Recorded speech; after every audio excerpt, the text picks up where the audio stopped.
मंगलमय मंगल करण वीतराग विज्ञान। नमो ताहि जाते भय अरहंतादि महान। करि मंगल करि हो महा ग्रंथ करन को काज। जाते मिले समाज सब पावे निज पद राज। इस भव के सब दुख निके कारण मिथ्या भाव। तिनकी सत्ता नाश करी प्रगटे मोक्ष उपाय। मोक्ष मार्ग प्रकाशक चौथे अधिकार की चर्चा हमारी चल रही है, जिसमें मिथ्या दर्शन की प्रवृत्ति ये प्रकरण हमें प्रारंभ करना है। अभी तक हमारा क्या प्रकरण चल पड़ा, इसको मैं 2-3 मिनट में समराइज करता हूँ। सर्वप्रथम तो मिथ्या दर्शन का स्वरूप बताया, जहाँ पर मिथ्या और दर्शन इन दो शब्दों की मीमांसा की गई। मिथ्या अर्थात विपरीत, उल्टा, और दर्शन मतलब यहाँ पर श्रद्धांत समझना है। तो जहाँ पर श्रद्धांत विपरीत पाया जाए उसे मिथ्या दर्शन जानना।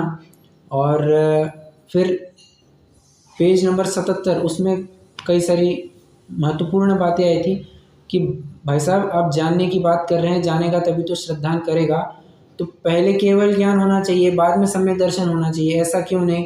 क्योंकि उत्तर फिर ऐसा दिया था कि जितने भी अप्रयोजनभूत वस्तु है उनको जानो न जानो अन्यथा जानो, उससे कुछ फर्क नहीं पड़ता। हाँ, तुम यदि प्रयोजनभूत में न जानो अन्यथा जानो तो थोड़ा बिगाड़ तो है, परंतु यदि प्रयोजनभूत तत्वों को यथार्थ रूप से मानो नहीं, उनका श्रद्धा नहीं करो, तब तो विशेष बिगाड़ है। ऐसे एक प्रकरण को हमने देखा। और फिर एक बात ये भी आई थी कि एक इंद्रिय आदि तो ये कह सकते हैं कि बाबा हमारे ज्ञान आवरण का इतना उघाड़ नहीं है, तो वहाँ पर कदाचित मोहिनी के साथ साथ ज्ञान आवरण को भी दोषी ठहराया जा सकता है कि बाबा इनको तत्व का श्रद्धान ज्ञान कैसे हो। तो हमारे पास ये ऑप्शन नहीं है, हम ये एक्सक्यूज़ नहीं दे सकते हैं कि हमारा क्षय ऑप्शन नहीं है इतना, हम कहाँ से जाने, हम आत्मा की बात कैसे जान सकते हैं। नहीं, हमारी उतनी योग्यता पात्रता हो गई है कि हम सम्यक दर्शन को भी प्रकट कर सकें, क्योंकि हम संगी है, मन वाले हैं, पर्याप्तक है, साकार उपयोगवान है, सब कंडीशन तो फुलफिल कर लेते हैं, हम मनुष्य है, तो भैया सम्यक तो प्रकट करने में क्या दिक्कत है। हालांकि सम्यक तो चारों गति में प्रकट हो सकता है, परंतु जितनी कंडीशन रिक्वायर्ड है हम अल्प आयु वाले नहीं है, आयु भी अपनी व्यवस्थित है।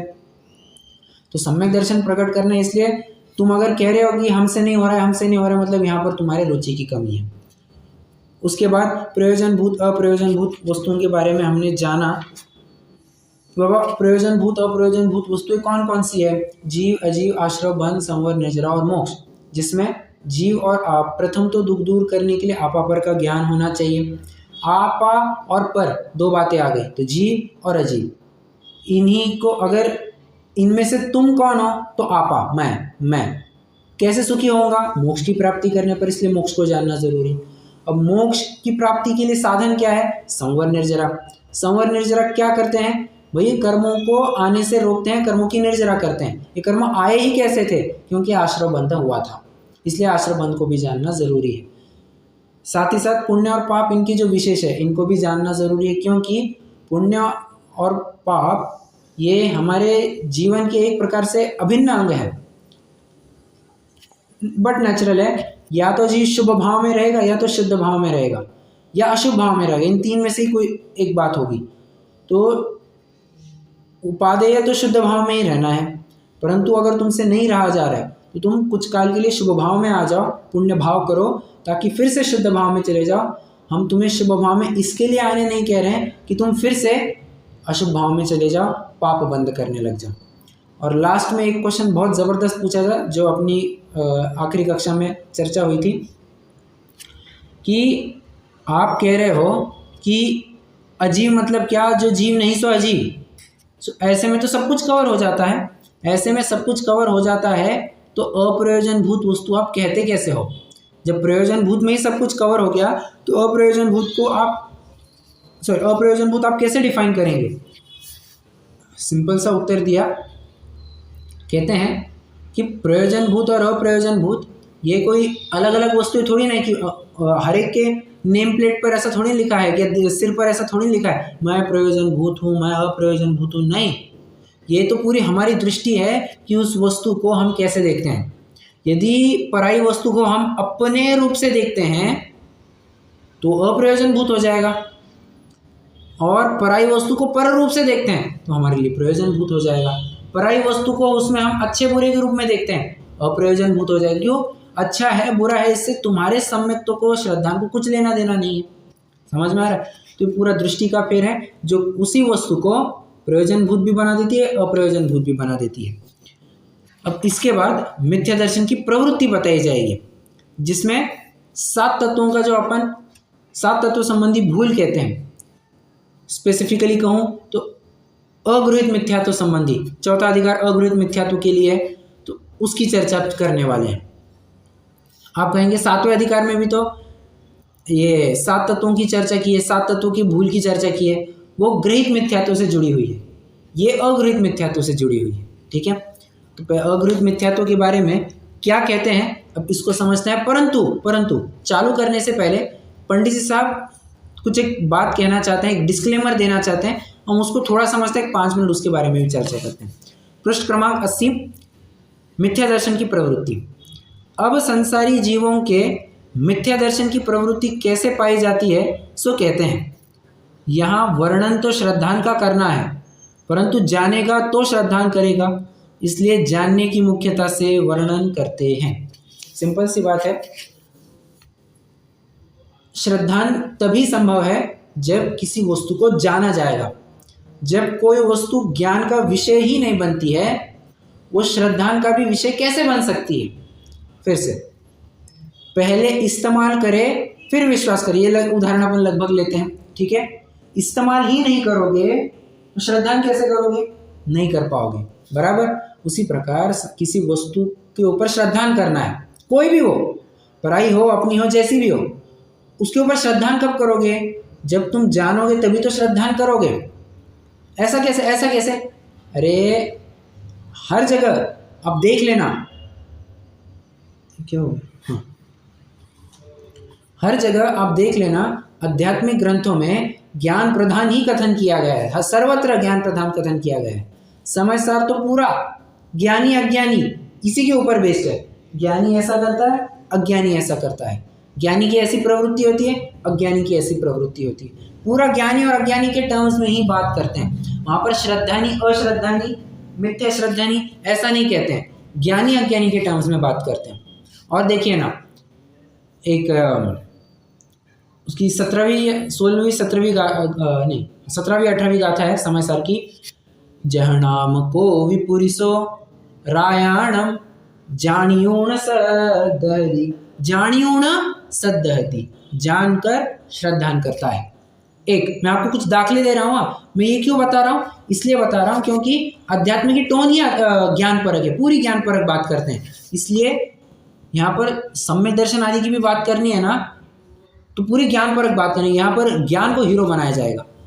और देखो, बिन जाने ते दोष गुणन को कैसे तजिए गई है, कि कोई वस्तु मेरे लिए अच्छी है बुरी है, ये कैसे पता पड़ेगा?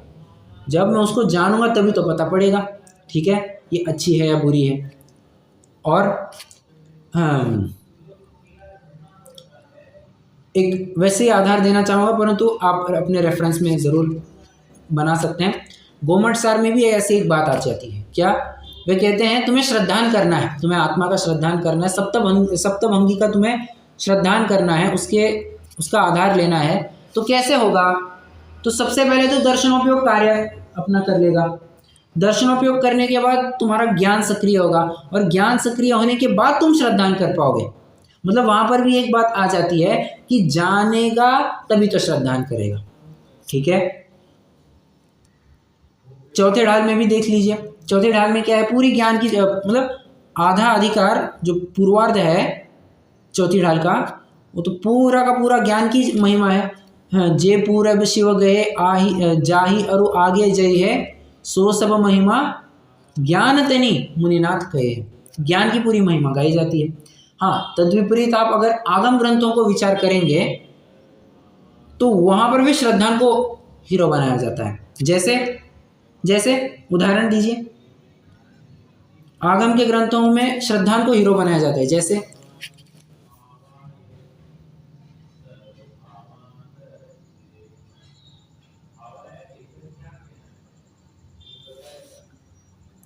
क्या बात है, शायद कल की छुट्टी अभी तक हजम नहीं हुई है।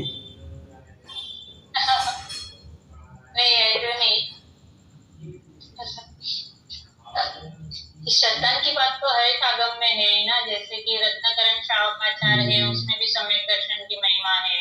Correct correct. और एक आधार दे सकते, आप सही अप्रोच करें, बहुत बढ़िया। एक जो उत्तर मुझे अपेक्षित था रत्नाकरण श्रावकाचार का, वो मिल गया। और बताइए।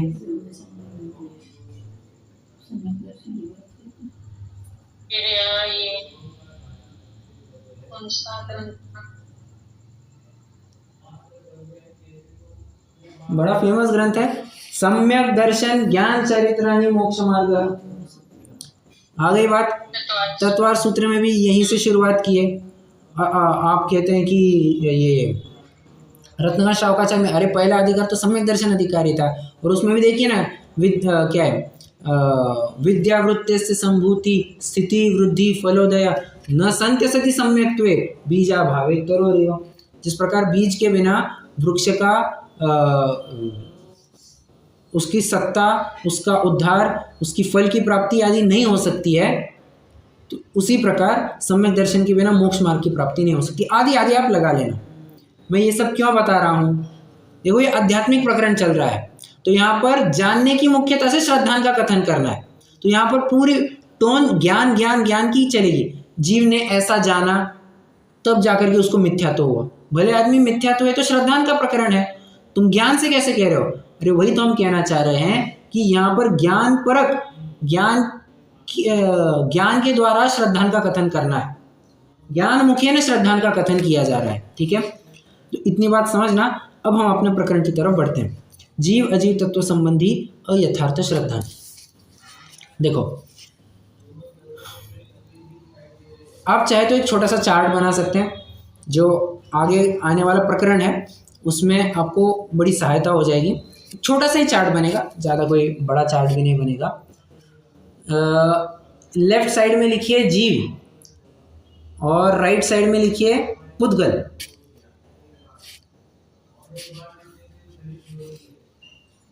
जीव के जरा मुझे गुण बताना। दो तीन कोई भी गुण बताइए। बराबर, तीन लिख लीजिए। एक काम कीजिए, श्रद्धान ज्ञान चरित्र, तीन गुण लिख लीजिए। जीव के नीचे एरो करके तीन ब्रांचेस कीजिए, श्रद्धान ज्ञान चरित्र। और हाँ, साथ ही साथ एक और लगा लीजिए, प्रदेशत्व गुण। प्रदेशत्व गुण को भी क्यों, मैं आपको बताऊंगा। प्रदेशत्व गुण भी लगा लीजिए। ठीक है, अब राइट में आइए, जहां पर आपने पुद्गल लिखा है, पुद्गल के भी वैसे ही गुण लिख लीजिए, स्पर्श रस गंध वर्ण और प्रदेशत्व गुण। पुद्गल में प्रदेशत्व गुण कैसे? ज्ञान। पुद्गल में प्रदेशत्व गुण कैसे?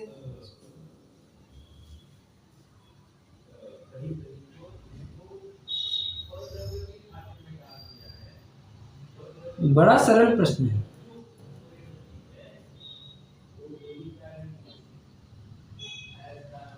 पुद्गल में भी प्रदेशत्व गुण होता है, नहीं होता है? अब आप कहेंगे मैं कह रहा हूं तो होना चाहिए, पर कैसे?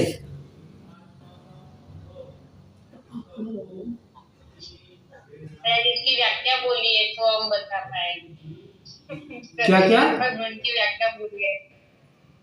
अरे ओ, ये दिक्कत वाली बात है। हाँ, प्रदेशत्व गुण मतलब क्या? आकार आदि, आकार। और प्रदेशत्व गुण ये सामान्य गुण है। अरे सामान्य गुण का मतलब 6 द्रव्य में पाया जाएगा, आकार से संबंधित है। बराबर, तो जिस गुण के कारण, जिस शक्ति के कारण द्रव्य का कोई ना कोई आकार बना रहता है, उसे प्रदेशत्व गुण कहते हैं। अब द्रव्य का मतलब कौन सा द्रव्य, स्पेसिफाई नहीं किया, 6 द्रव्य। अब सामान्य गुण कह रहे हैं मतलब 6 द्रव्य में पाए जाते हैं, बराबर। तो आप आगे स्पर्श, रस, गंध, वर्ण और प्रदेशत्व गुण भी लिख लेना, ठीक है। अब एक काम कीजिए, चारित्र की 2 ब्रांचेस कीजिए। जो ज्ञान अपना जीव का जो खाता है वहां पर चारित्र के 2 ब्रांचेस कीजिए, एक क्रोधादि भाव और एक वितरागता।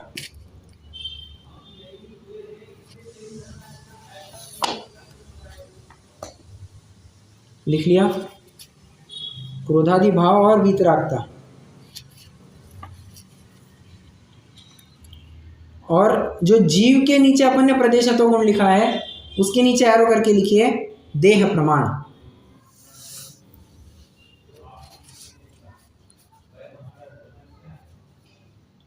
ठीक है, ये तो जीव का हो गया। मैं आपको चार्ट बना है, लिखते जाना फटाफट, फिर अपन प्रकरण को समझेंगे। अब पुद्गल में आप ऐसे ही लिख लीजिए, कोई भी 2 लिख लीजिए। गंध के सुगंध दुर्गंध ऐसा लिख सकते हैं। रस के लिए क्या है, खट्टा, मीठा, चरपरा, कचायला, कड़वा, ऐसे ये 5 लिख सकते हैं। या फिर स्पर्श के लिख सकते हैं हल्का, भारी, रूखा, चिकना, ठंडा, गरम, कड़ा, नरम, ये लिखना चाहे तो जैसे आपको योग्य लगे।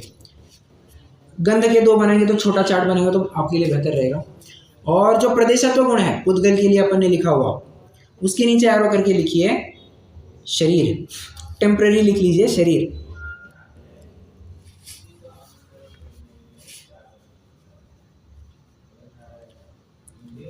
अब यहां तक हो गया सबका बनाकर।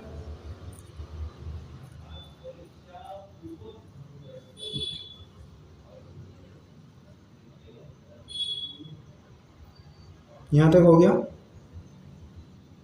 जी भैया जी। ओके। अब देखिए, जो जीव का प्रदेशत्व गुण के लिए अपन ने लिखा है देह प्रमाण, और पुद्गल का प्रदेशत्व गुण के लिए नीचे लिखा है शरीर। इन दोनों की तरफ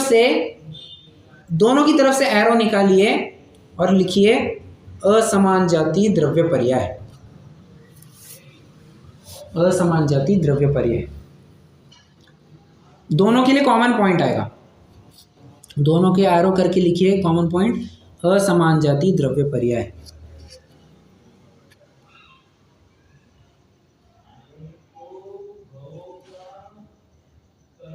ठीक है, आप कुछ समझ पा रहे हैं मैं चार्ट में क्या बना रहा हूं? थोड़ा सा नहीं समझ में आया तो कोई दिक्कत नहीं, मैं बताऊंगा ही। आपको कुछ आइडिया लग रहा है मैं कैसे क्या बता रहा हूं? भाई एकत्व बता रहे हैं ना कि जैसे एकत्व की भूल कर रहा है जी। वो तो अभी आया नहीं, परंतु अभी आपने आगे का ही पॉइंट बता दिया, कोई दिक्कत नहीं। पर मैंने अभी तक जो फ्लो बताया उसमें कुछ फ्लो नजर, मतलब कुछ विशेष बात ख्याल में आ रही है? अरे सबसे पहले मैंने लिखा जीव और पुद्गल, मतलब द्रव्य की बात की, फिर उनके नीचे उनके गुणों की बात की, और फिर उनके नीचे उनके पर्यायों की बात की। ठीक है, 3 स्तर पर मैंने बात कही है, द्रव्य, गुण और पर्याय। ठीक है, अब इन पूरे को शायद लगे तो गोला लगाइए, पूरा जितना भी चार्ट बना है पूरे को एक गोला लगाइए, या नीचे से एक छोटा सा कवर करता हुआ एक स्क्वायर ब्रैकेट बनाइए और एरो करके लिखिए अज्ञानी इन सबको अपना स्वरूप मानता है। क्या लिखेंगे? अज्ञानी इन सब को अपना स्वरूप मानता है।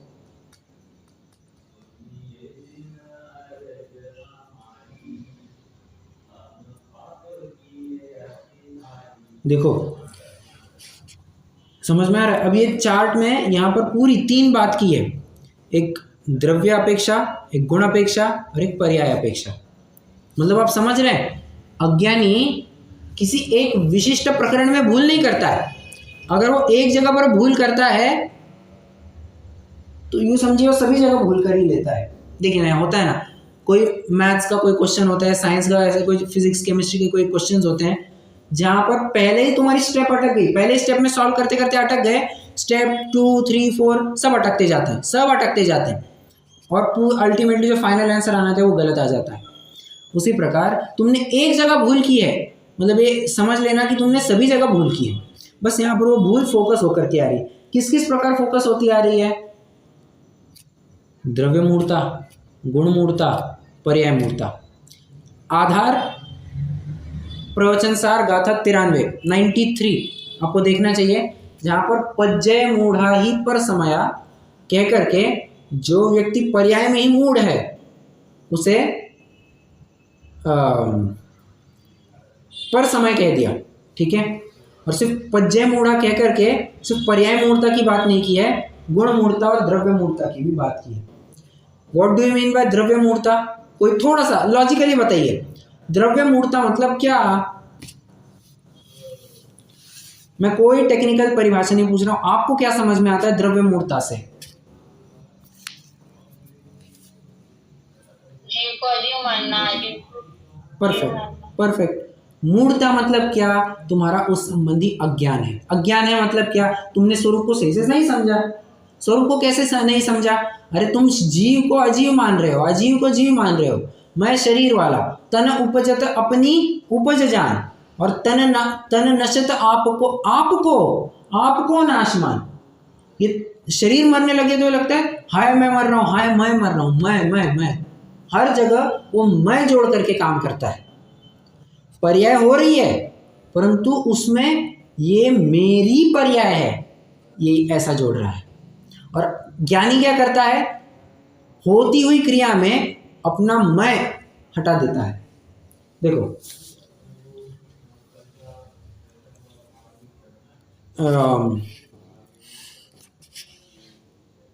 कैसे कहूँ अभी मैं, सुगंध का ज्ञान हुआ, ठीक है, सुगंध का ज्ञान हुआ, मतलब मान के चलिए खुशबू आ रही है, ठीक है। अज्ञानी क्या कहेगा? मुझे खुशबू आ रही है, ठीक है। मुझे मुझे मैं मुझे मेरा ऐसे शब्द का प्रयोग करता है और अटैचमेंट कर देता है। और ज्ञानी सिर्फ इतना कहेगा खुशबू आ रही है।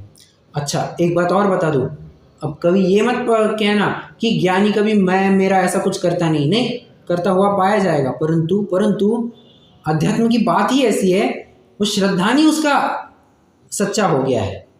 तो ज्ञान के स्तर पर या कहने के स्तर पर भले ही कहता होगा कि ये मेरा है, परंतु हम आप सभी जन नए पढ़ चुके हैं, और नए की भाषा ही कैसी है?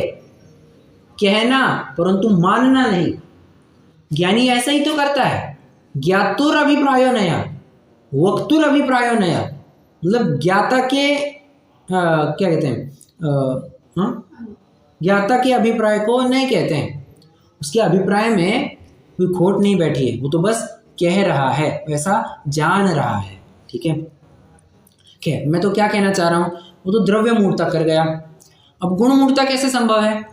गुण मूर्ता कैसे संभव है जरा बताना।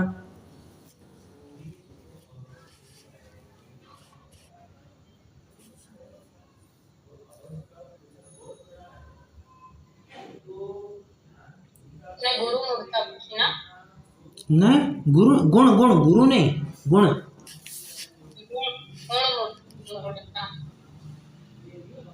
अपने गुण को हीन अधिक समझना, ऐसा नहीं। हाँ किसी मायने में कह सकते हैं ऐसे, अपने गुण को हीनाधिक समझना। विपरीत शब्दांत, जैसे विपरीत शब्दांत को ही शुद्धांत समझना। कैसे? थोड़ा सा एक एग्जांपल के जरिए बात कीजिए ना। जैसे कि अभी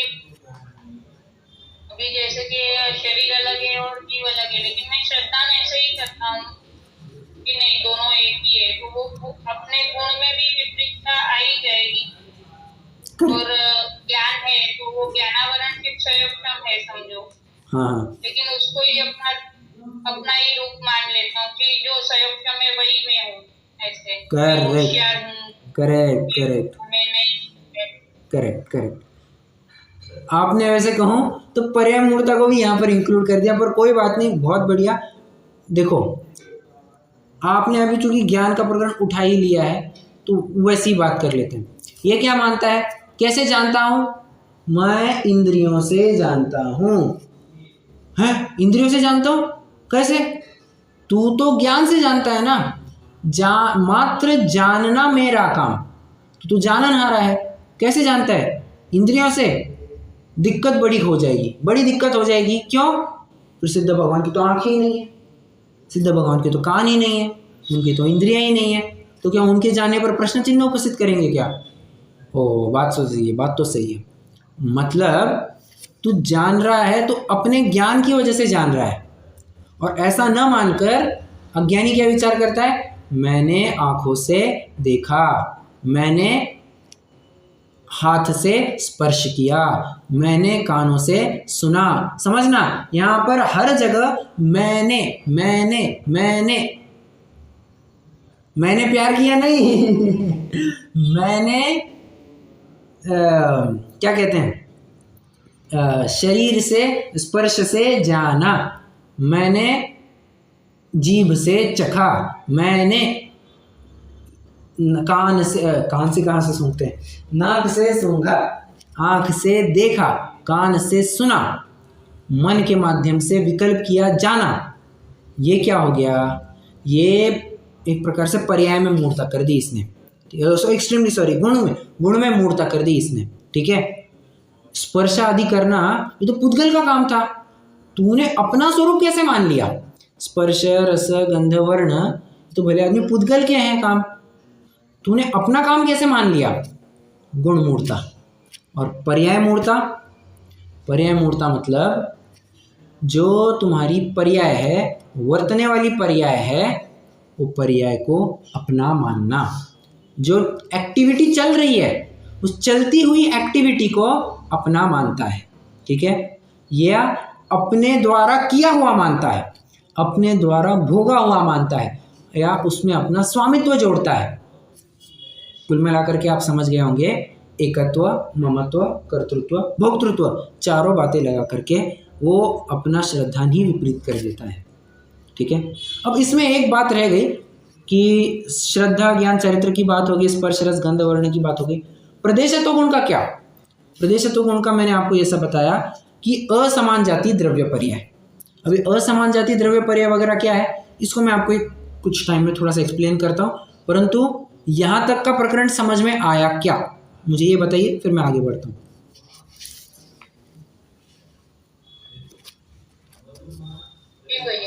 ओके, कुमकुम जी क्या बात है, आज एकदम सुमसाम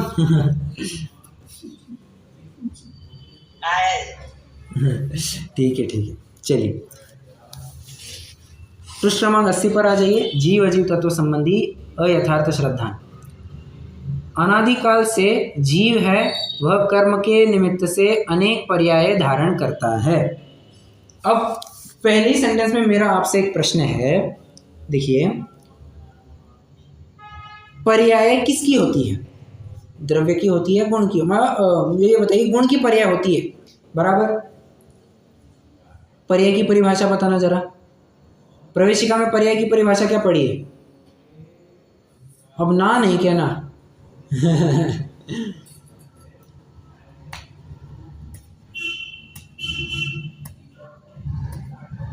गुणों के विकार को पर्याय कहते हैं।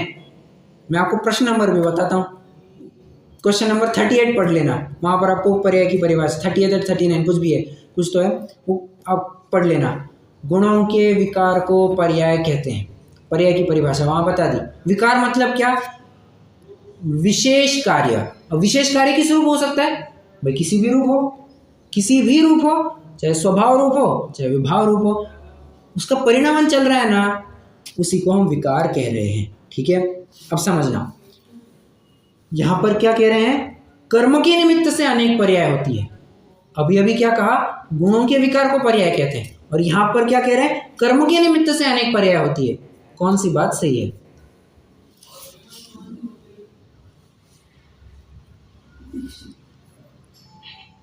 दोनों सही है। कैसे? गुण उपादान है और कर्म निमित्त है। ठीक है, उपादान विकार है और कर्म का निमित्त है। ठीक है, वैसा कह सकते हैं, बराबर, एक उत्तर सही आएगा। परंतु मैं कुछ और विशेष बात कहना चाह रहा हूँ। चलो, एक प्रश्न के माध्यम से मैं आपको उत्तर बताना चाहता हूं। ये शरीर कौन सी पर्याय है, कौन से गुण की पर्याय है? चूक जाएंगे ना। अरे मैं आप बोलेंगे तो देखो, मैं स्पेसिफिकली प्रश्न फिर से पूछ रहा हूं। यह शरीर कौन से गुण की पर्याय है, कौन से गुण की पर्याय है? मैं कर्म को बीच में ला ही नहीं रहा हूं।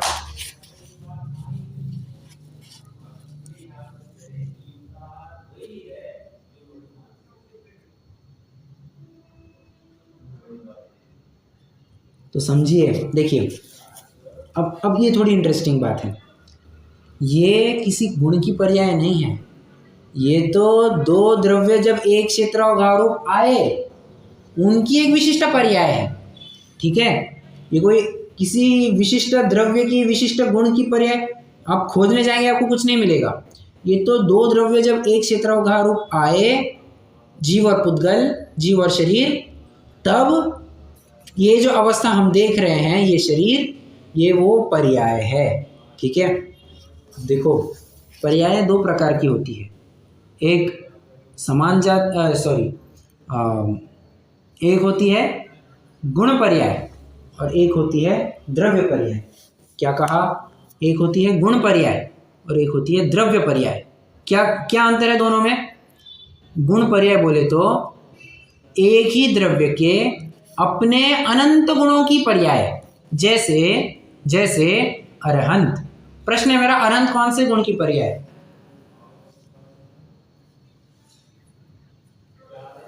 बताइए, अरहंत कौन से गुण की पर्याय है?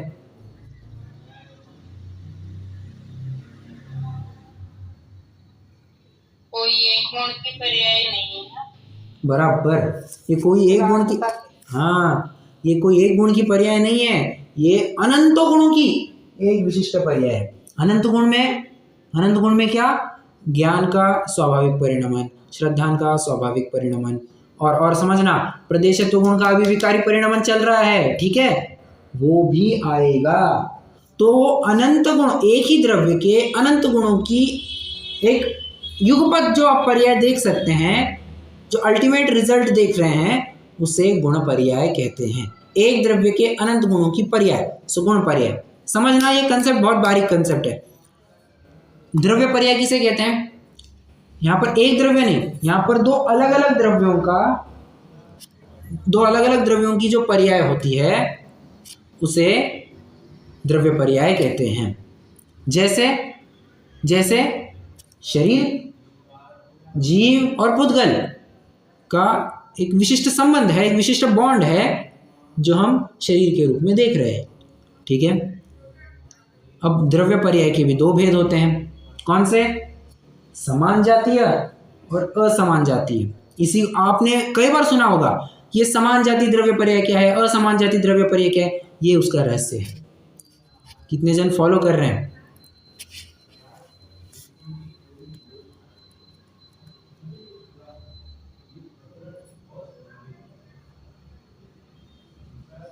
नहीं समझा? नहीं भैया जी। ओ, कहाँ तक नहीं समझा? ये असमान जाति और समान जाति में। ओके, थोड़ा मैं उसको एलैबोरेट करता हूँ। देखिए, यहाँ तक तो आपको समझ में आया कि द्रव्य पर्याय और गुण पर्याय तक तो समझ में आया आपको?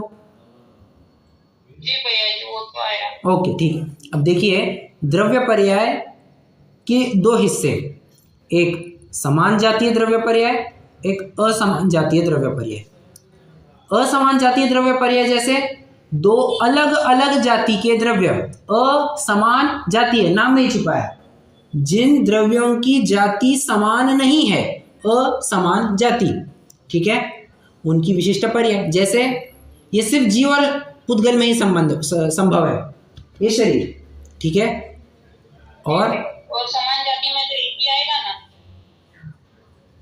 बराबर, समान जाति में एक ही द्रव्य, एक ही जाति का द्रव्य, हाँ, एक ही द्रव्य नहीं कह रहा हूं मैं, एक ही जाति का दो अलग अलग द्रव्य। ठीक है। एक ही जाति के दो अलग अलग द्रव्य, जैसे पुद्गल, ये सिर्फ पुद्गल में ही संभव है। जो हम आप ये अभी किताब है, ये मेरे सामने किताब है, ये क्या हो गया, समान जातीय द्रव्य।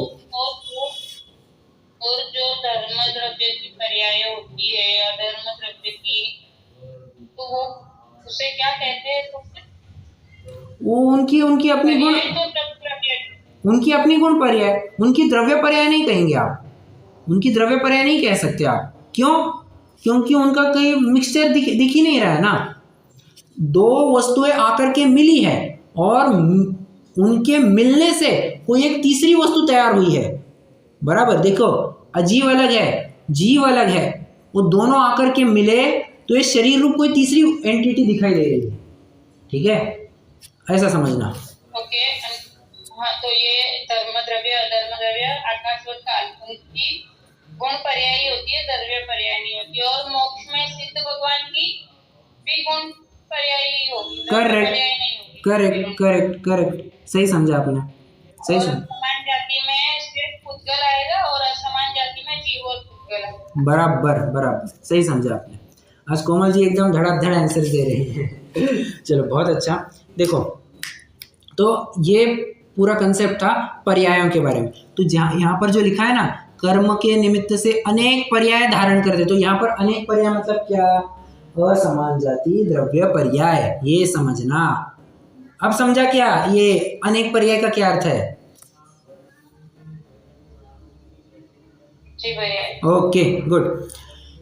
वहाँ पूर्व पर्याय को छोड़ता है, नवीन पर्याय धारण करता है, तथा वह पर्याय एक तो स्वयं आत्मा और अनंत पुद्गल परमाणुमय शरीर, उनके एक पिंड बंधान रूप है। एक पिंड बंधान रूप है मतलब एक क्षेत्राओं का संबंध रूप है, तथा जीव को उस पर्याय में, अब ध्यान से समझना, यह मैं हूं ऐसी अहम बुद्धि होती है। यह मैं हूं, इसको सर्कल कीजिए, ठीक है, यह मैं हूं, इसको सर्कल कीजिए, ऐसी अहम बुद्धि होती है। तथा स्वयं जीव है, उसका स्वभाव तो ज्ञानाधिक है और विभाव क्रोधाधिक है, और पुद्गल परमाणुओं के वर्ण गंध रस स्पर्शादि स्वभाव है, उन सबको अपना स्वरूप मानता है। आ गया चार्ट से ख्याल में? चार्ट से ख्याल में आ गया क्या?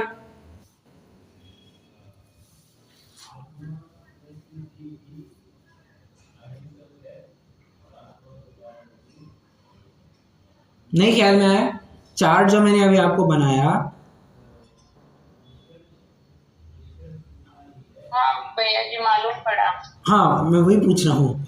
हाँ, ठीक है, चलो। अब ये तो क्या हो गया, ये जीव ने एकत्व की अपेक्षा बात की, ये जीव ने एकत्व की अपेक्षा बात की। अब साथ ही साथ ममत्व की बात करने जा रहे हैं, ठीक है। जाहिर सी बात है, जीव अगर एक विशिष्ट बुद्धि में भूल करता है तो उसकी समस्त प्रकार की बुद्धियों में भूल पाई जाती है। मैं क्या कह रहा था अभी, अगर तुमने एकत्व किया है, एकत्व बुद्धि पड़ी है, तो साथ ही साथ ममत्व, कर्तृत्व, भोक्तृत्व बुद्धि आ ही जाएगी। क्योंकि ऐसा तो होगा नहीं कि ये सिर्फ एकत्व है, मैं उसमें ममत्व नहीं कर रहा हूँ। अरे, ये बड़ी इलॉजिकल बात हो जाएगी। नहीं, मैं तो उसका सिर्फ करता हूँ, मैं उसका भोगता नहीं हूँ। नहीं, संभव ही नहीं है, संभव ही नहीं है, ठीक है। चलो, मतलब कर्तृत्व बुद्धि लाइए तो भोक्तृत्व बुद्धि, एकत्व बुद्धि, ममत्व बुद्धि सब एक साथ आ जाते हैं। तो पहला जो पैराग्राफ था वहाँ पर एकत्व बुद्धि की बात की, यह मैं हूँ, ठीक है। अब चाहे तो वहाँ पर लिख सकते हैं, यह मैं हूँ को सर्कल कर, सर्कल जो किया था उसके आगे लिख सकते हैं एकत्व, एकत्व बुद्धि। अब दूसरा पैराग्राफ, ये मेरे हैं, सर्कल कीजिए इसको। अगले पैराग्राफ में जो ये मेरे हैं ये पद आ रहा है, इसको सर्कल कीजिए और लिखिए बाजू में ममत्व बुद्धि, बाजू में लिखिए ममत्व बुद्धि। इस प्रकार उनमें ममत्व बुद्धि होती है। तथा स्वयं जीव है, उसके ज्ञानाधिक की तथा क्रोधाधिक की अधिकता हीनता रूप अवस्था होती है, और पुद्गल परमाणुओं की वर्णादि पलटने रूप अवस्था होती है। उन सब को अपनी अवस्था मानता है ठीक है, यह मेरी अवस्था है, ऐसी ममत्व बुद्धि करता है। समझ में? देखो ऊपर तो द्रव्य अपेक्षा बात की और साथ ही साथ एकत्व बुद्धि की भी बात की, दो बातें पैरेलली चल रही है पंडित जी साहब की। द्रव्य अपेक्षा भी बात कर रहे, गुण अपेक्षा भी बात कर रहे, पर्याय अपेक्षा भी बात कर रहे, पार्ट 1। और उसी के साथ एकत्व, ममत्व, कर्तृत्व, भोक्तृत्व, इन 4 बातों का भी जिक्र किए जा रहे हैं। ठीक है, तो कंबाइंड टॉपिक है, उसको इसी प्रकार से समझना। एक मिनट। हाँ,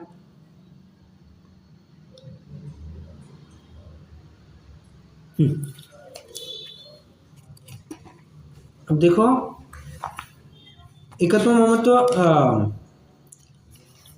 की अपन थोड़ी सी बात करते हैं, ज़्यादा लूँगा नहीं, 5-7 मिनट ही लूँगा और फिर कवर अप कर देंगे। देखो जीव ने ये मेरे है ऐसा माना, ऐसा उसने माना बस है, तो क्या, अरे सारा खेल फिर मान्यता का है।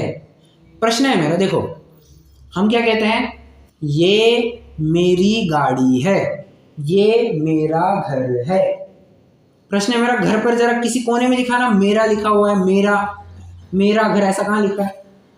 कौन से कोने में लिखा है, जरा दिखाना।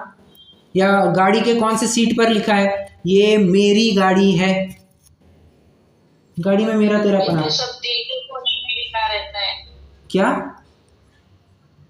ये सब दिल के कोने में लिखा रहता है।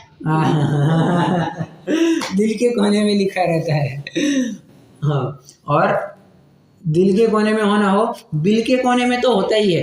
ये घर मेरे नाम पर है, ये गाड़ी मेरे नाम पर है, रजिस्ट्री में तो बराबर दिखेंगे, इनवॉइस पर, बिल पर तो बराबर दिखेगा कि फलाने के नाम से ये गाड़ी खरीदी की है, ये घर खरीदी किया है।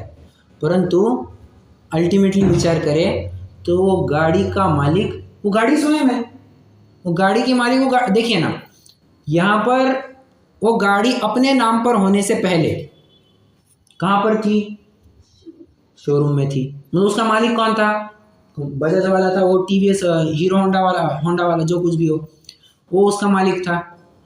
मतलब अब वो ऐसा कहेगा कि ये मेरी गाड़ी है, अरे वो उसकी गाड़ी स्वयं की है।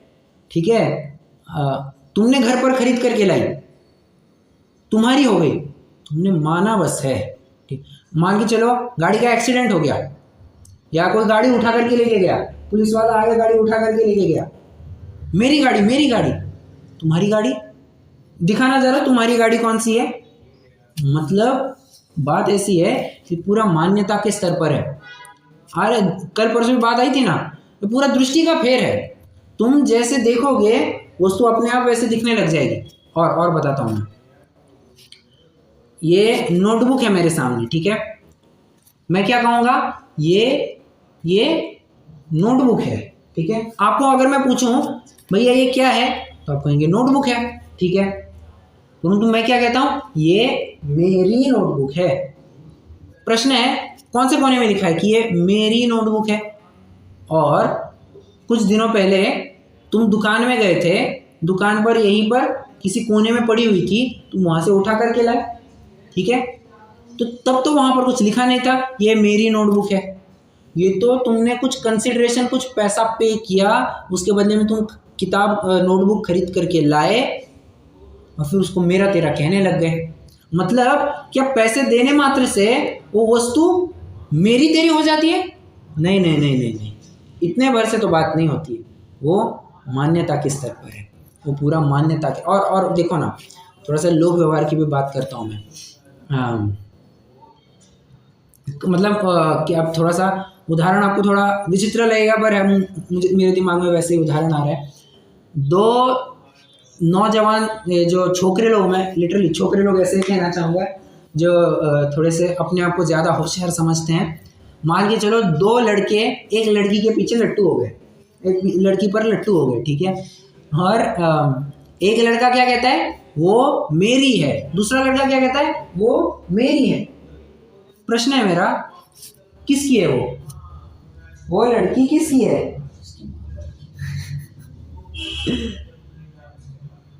वो लड़की लड़की अपने पापा की। पापा की परी। तो अरे simple, sticking to the question, कौन से लड़के की है, पहले लड़के की या दूसरे लड़के है? किसी की भी नहीं है। अच्छा पैसा वैसा कुछ दिया है क्या? कुछ नहीं दिया है। ये क्या है? उसने तो मान रखा है कि ये मेरी है, ये मेरी है, मतलब पूरा खेल मान्यता के स्तर पर है। ठीक है, मान के चलो विरक्ति हो गई किसी व्यक्ति से, मेरा तेरा कुछ वास्ता नहीं, ठीक है, हो गई विरक्ति हो गई, ये दृष्टि का फेर है, पूरा दृष्टि का फेर है।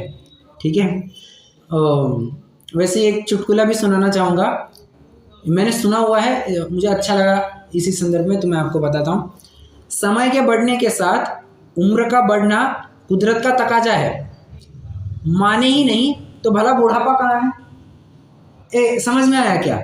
समय के बढ़ने के साथ उम्र का बढ़ना कुदरत का तकाजा है। जैसे जैसे उम्र समय बीतता जाता है उम्र बढ़ती जाती है, नो डाउट, और भला माने ही नहीं तो बुढ़ापा कहाँ पर है? ठीक है, कोई 80 की उम्र में रनिंग रेस खेलता हुआ दिखाई देगा क्या? हाँ करते हैं, शौकीन लोग सब करते हैं, सब कुछ करते हैं, कोई दिक्कत नहीं। हाँ, अरे कुछ लोग तो ऐसे होते हैं, मतलब उसकी उम्र वाले सब सो जाते हैं मतलब चिर निद्रा मृत्यु निद्रा में सो जाते हैं या अधमरे हो जाते हैं, कुछ भी कह लीजिए। और उस उम्र में अपनी पत्नी बच्चे सब कोई आसपास में, तो क्या करे, कोई जिम चालू कर जाता है, कोई रेसेस में दौड़ने लगता है, कोई कुछ काम कर जाता है, और ये न जाने क्या क्या नहीं करता। किसी को थोड़ा सा कहता है, थोड़ा सा व्यापार आदि का विशेष ज्ञान हो तो नवीन व्यापार चालू कर देता है। कितने तो भी उदाहरण ऐसे हैं कि लगभग 70-75 की उम्र गुजर गई, 70-75 की उम्र गुजर गई और फिर जाकर के व्यापार चालू किया, और ऐसा तूफान चला है। देखो ये क्या है, उन्होंने अपने आप को बूढ़ा कहाँ माना है? नहीं माना है। अब बुढ़ापा आया है नहीं आया है, ये तुम्हारा मान्यता का स्तर पर है। ठीक है, खैर ये तो बस एक दृष्टांत मात्र था। मैं यहाँ क्या कह रहा हूँ, वो वस्तु तुम्हारी होती नहीं है, वो तुमने अपनी मान रखी है, और उस मान्यता को लेकर के ही तुम राग द्वेष कर रहे हो, और उस राग द्वेष को लेकर के दुखी हो रहे हो। तो करना क्या? दुख को मिटाना। कैसे मिटाए? राग द्वेष को नहीं करो। राग द्वेष को नहीं करने के लिए क्या करना? उस वस्तु को अपनी है नहीं है छोड़ो ना, वो वस्तु मैं नहीं हूं, इतना बस मानना। प्रयोजन बोध कितना था, वो वस्तु मेरी नहीं है, ठीक है, तेरा मेरा छोड़ दो, मैं नहीं हूं उस वस्तु रूप, वो वस्तु मुझ रूप नहीं है, दैट्स ऑल। इतना तो निर्णय करना था, और यही तो सम्यक तो होता है। इस सम्यक तो इसके ऊपर क्या होता है? कुछ नहीं होता, सम्यक तो यही तो होता है। बस ये पूरी कहानी है एकत्व ममत्व की। कर्तृत्व भोक्तृत्व की चर्चा अपन कल वैसे करेंगे ही, पर आज के लिए मुझे लगता है इतनी चर्चा काफ़ी रहेगी। प्रश्न हो तो पूछ सकते हैं।